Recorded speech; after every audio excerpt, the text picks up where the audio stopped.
Mesdames, Messieurs, chers auditeurs de l'Hypothèque sportive, je vous souhaite le bienvenu. Aujourd'hui, je vous propose la version courte du 4e épisode de ma saison 1. C'est un épisode rempli d'énergie et d'inspiration. Ça a été quand même un plus court épisode où on parle de résilience, de dépassement de soi et du lien puissant entre l'entrepreneuriat et le sport d'endurance. Un petit peu moins d'hypothèque, mais je vous dirais encore plus inspirant côté sportif. J'ai eu le plaisir d'accueillir Yann Lajoie, un coach et entrepreneur passionné qui œuvre depuis plus de 10 ans à aider les gens à optimiser leur potentiel et leur discipline personnelle. C'était exactement le coach que j'avais besoin à ce moment-là. Donc avec Yann, on a parlé de son programme unique, Iron Star, qui fusionne en fait la préparation pour un Ironman et le développement du mindset entrepreneurial. Pour lui, l'Ironman est bien plus qu'une compétition sportive. C'est une véritable métaphore de la vie d'entrepreneur avec ses 3 disciplines essentielles. La famille et le couple, il ne faut surtout pas oublier, le sport et soi-même. Car oui, c'est toutes des épreuves pour la famille, sportif et dans notre tête. Donc quand on réussit à avoir un bel équilibre, on a vraiment une réussite. Yann nous a partagé l'origine de son why, ce déclic qui lui est venu en fait en voyant Jean-François Nadeau franchir la ligne d'arrivée à Hawaï, qui d'ailleurs, Jean-François, est un de mes invités que vous allez pouvoir voir dans le podcast.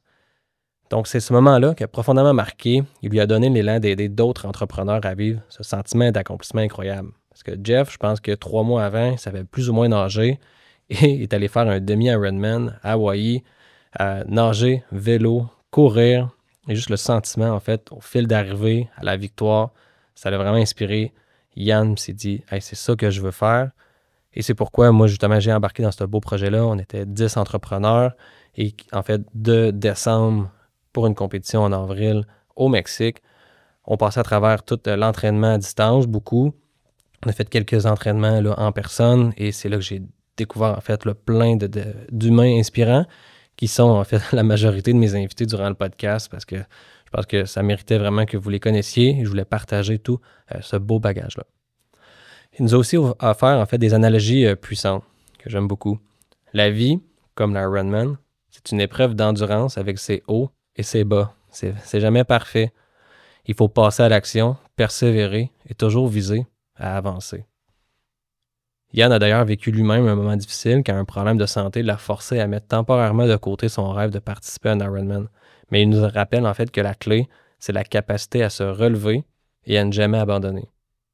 Moi, je dirais là-dessus que oui, la vie, on dirait que des fois, on dit qu'elle est courte, mais elle est aussi longue et il y a des bons moments pour chaque chose, en fait, qui va arriver au bon moment. Donc, dans l'exemple de Yann, c'était peut-être pas le meilleur moment.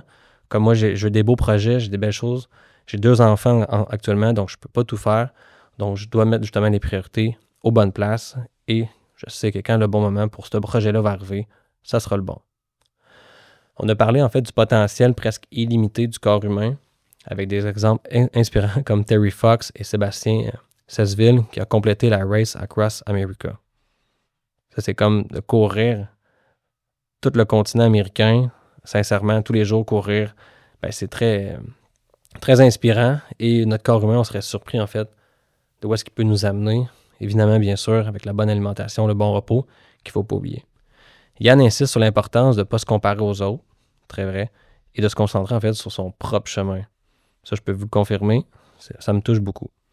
Et bien sûr, un message qui résonne très fort, la santé est notre premier capital. Ça veut dire notre première priorité. Même avec toute la richesse du monde, on ne peut pas acheter une santé perdue. Je suis pas sûr, mais je pense que c'est moi qui ai dit ça dans le podcast. Et en fait, on veut tout réussir, on veut l'argent, on veut devenir riche, mais au final, quelqu'un qui a pas la santé, la seule chose qu'il veut, c'est la retrouver. C'est pas l'argent.